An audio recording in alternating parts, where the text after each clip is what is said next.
Bog svima, dragi svi, dobrodošli u Irena's Cro Cafe. U ovom videu idemo odgovoriti na jedno pitanje koje sam dobila, koje često dobivam od svojih učenika i također od pratitelja na Instagramu. Dakle, nastavljamo govoriti o prezentu i u ovom videu idemo vidjeti razliku između svršenih i nesvršenih glagola. Sad ako vas to zbunjuje, govorimo o glagolima poput popiti, piti, pojesti, jesti, nazvati, zvati i tako dalje. Idemo vidjeti 4 primjera. Ovdje ću staviti svršeni oblik s objašnjenjem na engleskom. Ovdje ide nesvršeni oblik. Svršeni oblik znači da je radnja gotova, završena. Naglašava završenost radnje. Ok, idemo vidjeti na primjerima. Nazovem te za 5 minuta.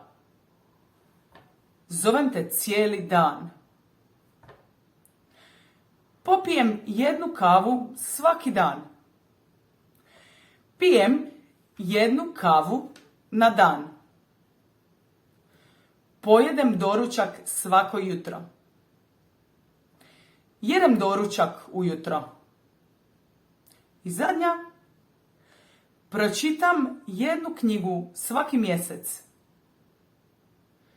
Čitam knjigu svaki dan. Svršeno, nesvršeno. Više vježbi i videa će biti dostupni na mom Patreon profilu. Hvala Patreonima na podršci. Ako se i vi želite pridružiti našoj Patreon zajednici i učiti s nama tamo uz više videa, naći ćete link u opisu videa dolje. Hvala vam svima na gledanju i čujemo se uskoro. Ćao, čao!